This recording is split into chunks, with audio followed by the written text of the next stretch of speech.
Good morning, everybody. This is Dillan Porter here with Hunters for Hunters, and we're going to go through how the wolf map works on our website real quick. So to see our wolf map, go to huntersforhunters.org, and if you go hover over memberships, you can go down to wolf tracking. If you select that, you scroll down, you can see our wolf tracking map. Now its default open is pretty small. You can scroll in on it and move around.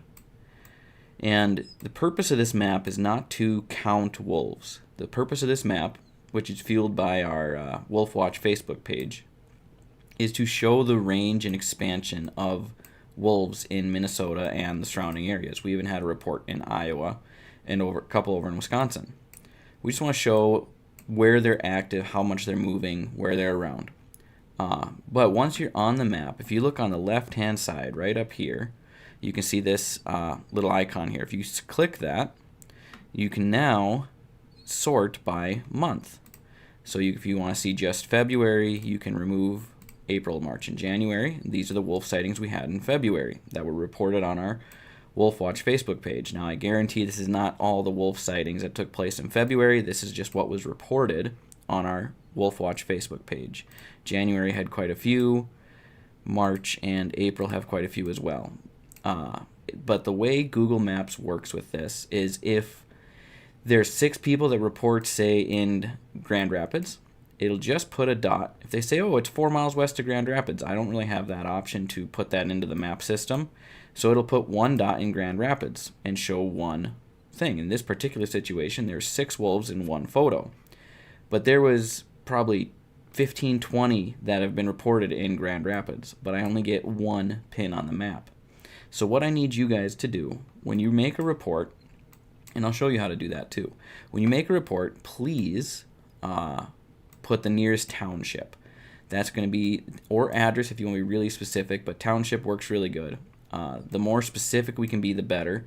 There's some of these over here. There's one over in Lutzen where somebody gave the address of the resort they were staying at, and 2 wolves walked right through the resort towards people with their dog. They were not able to get a photo at that time, but wolves walking through the resort. So that's one way to look at this map. If you want to see it bigger, you can go over on the right-hand side and click View Larger, and it will open up into a larger map. So what we're going to do now is compare this map with our reports to the DNR's latest map. This is the Wolf Range Expansion map on the DNR website. Looks like it has not been updated since 2018. But you can see they're kind of getting a little bit of a line over here on the side. If you look at our map, right here, it's very similar, but ours is actually starting to show more expansion even further south into Mankato, Bloomington, all the way over south of Fargo. So the wolves are, in fact, moving beyond the current wolf map on the DNR website. In particular, there was a couple of cases. There was one over here in Donaldson, Minnesota, which, if you look at the wolf map again, is definitely not in their map. They go from Lancaster to Thief River Falls. In Donaldson, there was 5 wolves seen in a field last January. Nowhere near a woods. Hanging out in a field in the middle of the day. But if you have a wolf sighting you want to report, or a photo you want to report, it's really simple. You go to Facebook, go to our Wolf Watch Hunters for Hunters Facebook page group, and I'll see if we can get a link to that on the website. But if you want to post a wolf sighting, for example, we saw a wolf the other day in Helma, over by my dad's place. So I would say, I saw a wolf cross the road in Jupiter Township,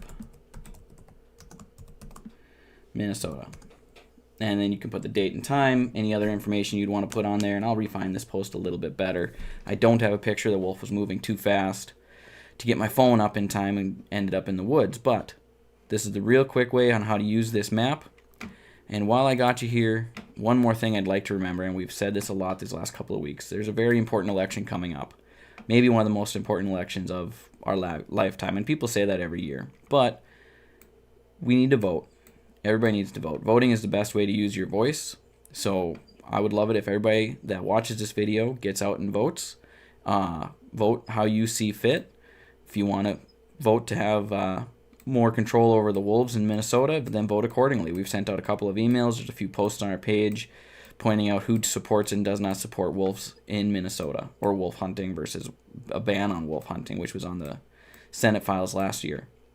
So, yeah, this is how the wolf map works. If you guys have any questions, let us know. Thank you.